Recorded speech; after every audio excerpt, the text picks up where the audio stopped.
स्वामी, हमारे दोनों पुत्र अब बड़े हो गए हैं। पार्वती, ये तो होना ही था। हर बालक समय पाकर बड़ा होता है। उम्र का प्रभाव हर प्राणी के साथ जुड़ा हुआ है।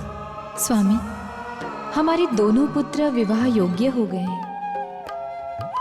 अब हमें उनके विवाह के बारे में विचार करना चाहिए।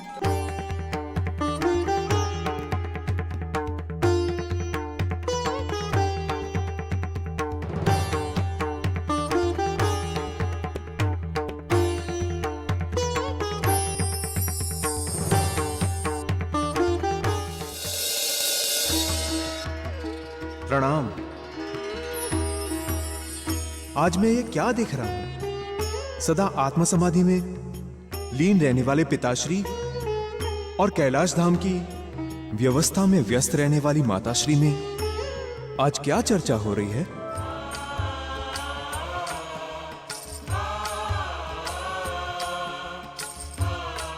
पुत्र गणेश, हम वही चर्चा कर रहे हैं जो हर माता पिता अपनी संतान के युवा होने पर करते हैं। मैं कुछ समझा नहीं माते।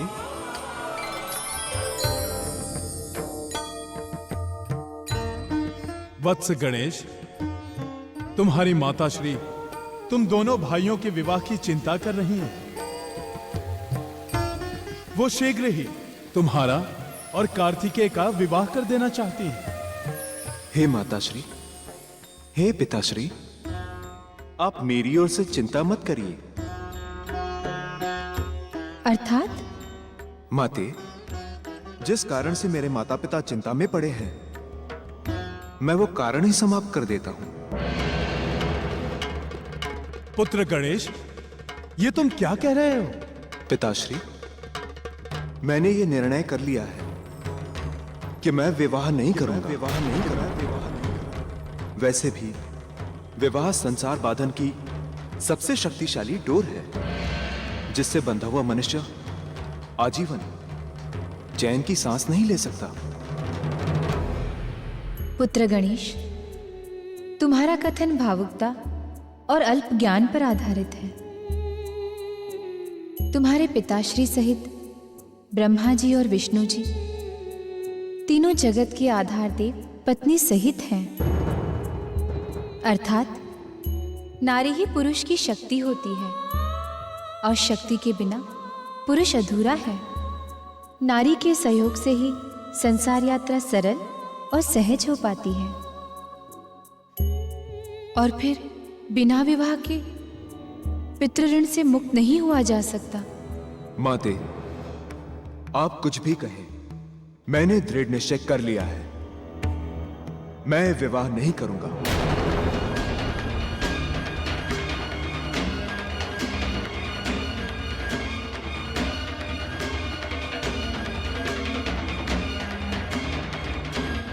प्रणाम।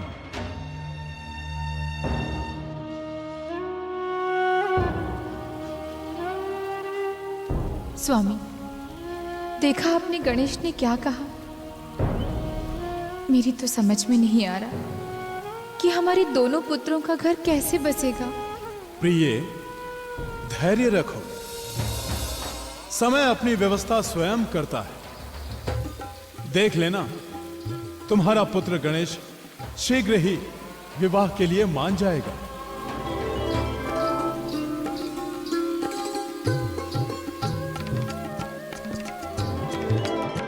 ओम नमः शिवाय। ओम नमः शिवाय। ओम नमः शिवाय।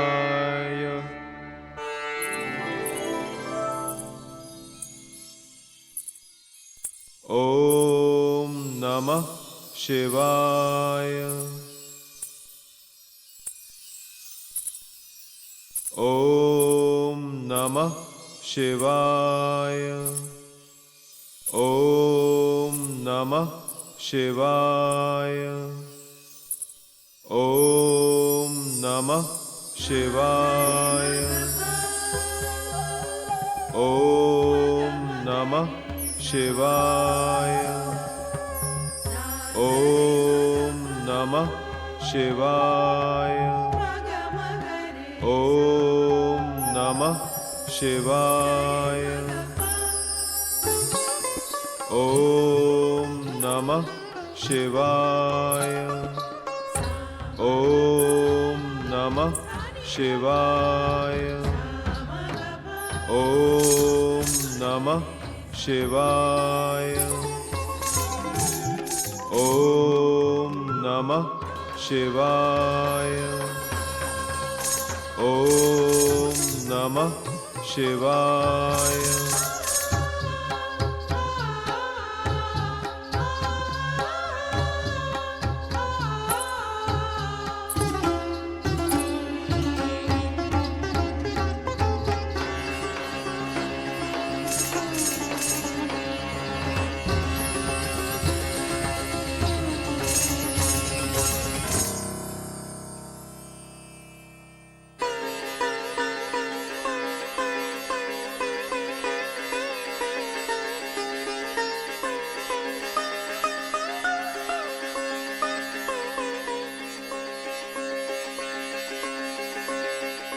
देवी, तुम कौन हो और यहां क्यों आई हो? मेरी ध्यान साधना में विघ्न उत्पन्न करके अच्छा नहीं किया तुमने। हे देव, मैं धर्मध्वज की पुत्री तुलसी हूँ। मेरी माता का नाम माधवी है। मैं अपने वर की खोज में यात्रा पर निकली थी। आपको देखकर लगा जैसे मेरी यात्रा का उद्देश्य पूर्ण हो गया है। अद्भुत तेज, सुदृढ़ शरीर, ध्यान में तल्लीनता और अद्वितीय सौंदर्य। ऐसा लगता है जैसे विधाता ने एक पूर्ण पुरुष घड़कर यहाँ बिठा दिया हो। देवी, तुम ये सब क्या बोल रही हो? मैं वही बोल रही हूँ जो एक नवयौवना को एक पूर्ण पुरुष के सामने बोलना चाहिए। देवी, अपनी मर्यादा में रहिए। किसी की ध्यान साधना में विघ्न उत्पन्न करना अमंगल कारक होता है। आप यहां से शीघ्र चली जाइए, यही आपके लिए हितकर होगा। अपने लक्ष्य को पाकर कभी कोई पीछे लौटा है श्रेष्ठवर? मैंने निश्चय कर लिया है कि आप ही मेरे लिए उपयुक्त पति हैं। कृपया मुझे अपनी अर्धांगिनी के रूप में स्वीकार कर मुझे धन्य करे देव। आपकी सोच निरर्थक है देवी। प्रथम तो मैंने विवाह न करने का निश्चय कर रखा है। दूसरे, मैं ये भली प्रकार जानता हूं कि विवाह करना जितना सरल है उतना ही कठिन है वैवाहिक जीवन का निर्वाह करना। अपने माता पिता की सेवा और आत्म साधना के अतिरिक्त मेरा कोई ध्येय नहीं है।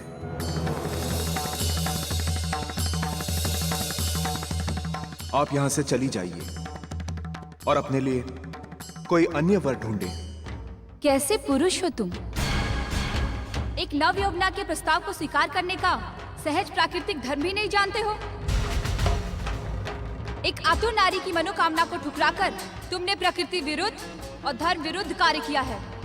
बात अविवाहित रहने की नहीं है। तुम वैवाहिक जीवन के उत्तरदायित्व से डरकर विवाह ना करने का कायरतापूर्ण प्रलाप कर रहे हो।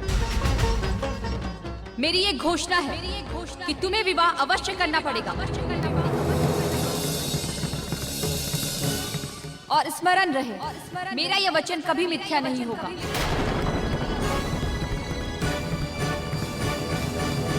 तुमने सहज नारी मर्यादाओं का उल्लंघन करके मुझ निरपराध को कठोर शाप दिया है। अतः तुम दंड की पात्र हो। मैं तुम्हें शाप देता हूं। तुम्हें जो भी पति प्राप्त होगा वो असुर होगा।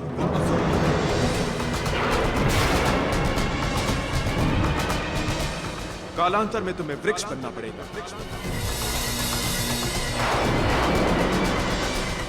अर्थात तुम्हें वृक्ष की योनि प्राप्त होगी।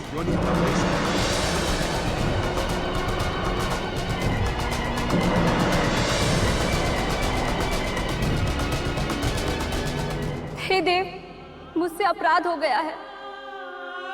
मैंने कामना के वशीभूत होकर आपको कठोर वचन कह डाले। मुझे क्षमा करे देव। आप तो स्वयं विघ्न हरता है। आपने जो मुझे शाप दिया है उससे मुक्ति देकर मेरा कष्ट निवारण करे देव। हे भगवान, ये मैंने क्या कर डाला? देवी, तुम्हारे पश्चाताप और शुद्ध अंतःकरण से क्षमा मांगने पर मैं तुम्हें क्षमा करता हूं। मेरा शाप तुम्हारे लिए वरदान बनेगा। तुम कालांश में भगवान विष्णु की प्रिय बनोगी। वृक्ष वनस्पति में सर्वश्रेष्ठ तथा पूज्य मानी जाओगी। श्री हरि की पूजा तुम्हारे बिना पूर्ण नहीं मानी जाएगी। पृथ्वी लोक में तुम मनुष्य के तन, मन और आत्मा को पवित्र करोगे। और हां, तुमसे जो मेरे प्रति बड़ा अपराध हुआ है, इसीलिए सदैव तुम मुझसे त्याज्य रहोगी।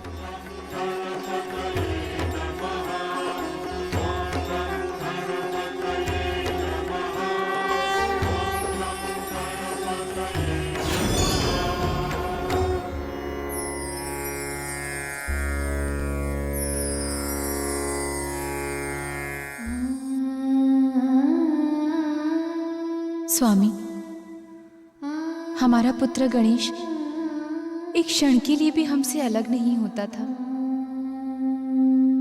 किंतु आज 2 दिन बीत चुके हैं और वो हमसे मिला तक नहीं। कहीं ऐसा तो नहीं कि वो विवाह की बात को लेकर हमसे रुष्ट है? पार्वती, चिंता मत करो। भावुकता अधिक समय तक व्यक्ति को प्रभावित नहीं रख सकती। विवाह की चिंता से व्यथित हुआ मन शांत होते ही पुत्र गणेश हमारे पास लौट आएगा।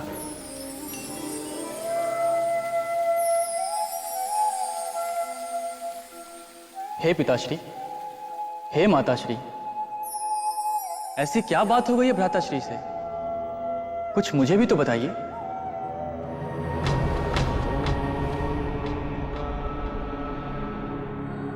पुत्र, जब हमने गणेश से उसके विवाह के लिए चर्चा की तो उसने विवाह न करने का निर्णय सुनाकर हमें चिंतित कर दिया है। पार्वती के बहुत समझाने पर भी गणेश अपने निश्चय पर अटल रहा। संभवतः हमारे निर्णय को स्वीकार न करने से उसका मन खिन्न हुआ होगा और कुछ समय के लिए वो हमसे दूर चला गया। हे पिताश्री, हे माताश्री, आप चिंता ना करें। मैं शीघ्र ही भ्राताश्री को मनाकर आपके सम्मुख प्रस्तुत करूंगा। मुझे आशीर्वाद दीजिए। तुम्हारा कल्याण हो वत्स।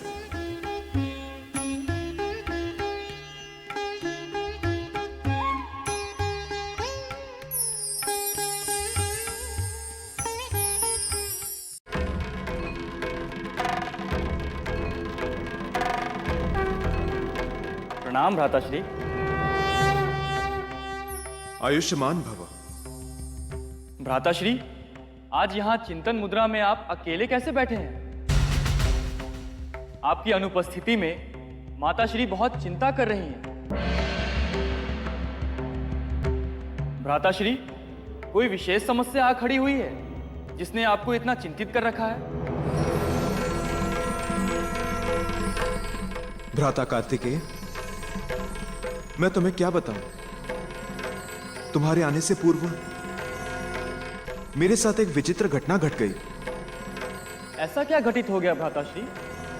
तनिक मुझे भी तो बताएं। मैं ध्यान में लीन था, तभी एक तुलसी नाम की स्त्री आई।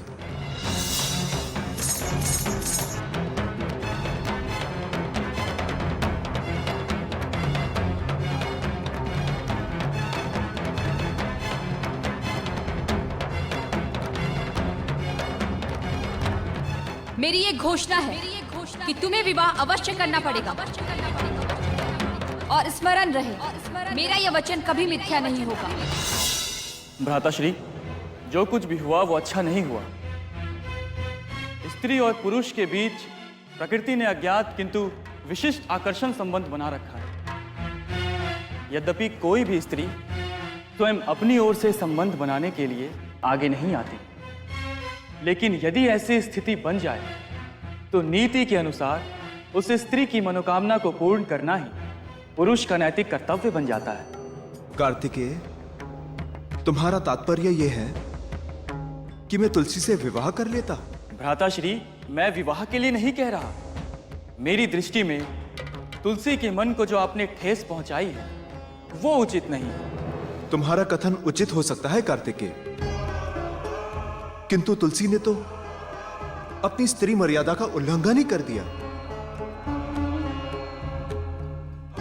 जिस प्रकार यह दृश्य प्रकृति अपने मौन और मर्यादा में रहती है, उसी प्रकार यह आवश्यक है कि नारी अपने स्त्री सुलभ शील संकोच की रक्षा करें। इसी में उसका हित सुरक्षित है। शील की मर्यादा में रहना ही नारी का रक्षा कवच है, और जो नारी इसका उल्लंघन करती है वो नारी दुर्घटना में जकड़ जाती है। भ्राताश्री, अब हमें इस विषय पर अधिक तर्क वितर्क न करते हुए स्थिति का विचार करना चाहिए। आपसे मेरी प्रार्थना है कि जो कुछ हुआ उसे विधि का विधान मानकर भूल जाइए और शीघ्र ही मेरे साथ माताश्री और पिताश्री के पास चलिए।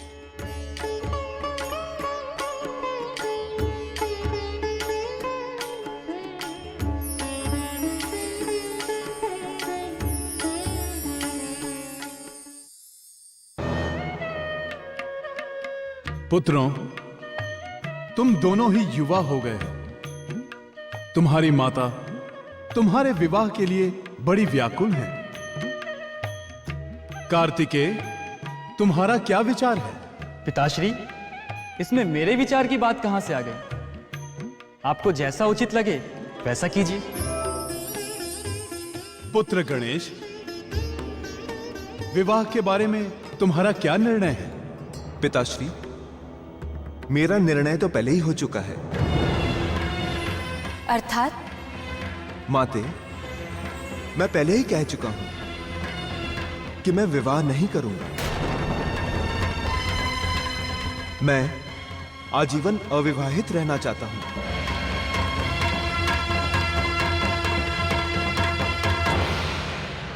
पुत्र, ऐसा कैसे हो सकता है?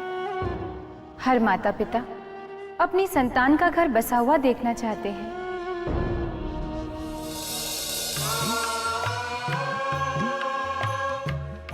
अर्थात उसे गृहस्थ जीवन में प्रवेश देना, अन्य संस्कारों की तरह विवाह संस्कार करना हर माता पिता का कर्तव्य ही नहीं, उत्तरदायित्व होता है। पुत्र, पितृ ऋण से मुक्ति के लिए विवाह करना एक आवश्यक धर्म कर्तव्य है पुत्र, जो तुम्हें स्वीकारना ही होगा। पुत्र, संतान के विवाह संबंध में हर माता पिता का एक सुरक्षित अधिकार होता है। फिर भी हम तुम्हारी स्वीकृति लेना आवश्यक समझते हैं। वत्स, विवाह के लिए हाँ करके हमारे मन का बोझ हल्का कर दो। बात अविवाहित रहने की नहीं है। तुम वैवाहिक जीवन के उत्तरदायित्व से डरकर विवाह ना करने का कायरतापूर्ण प्रलाप कर रहे हो। मेरी ये घोषणा है कि तुम्हें विवाह अवश्य करना पड़ेगा। और स्मरण रहे, मेरा ये वचन कभी मिथ्या नहीं होगा।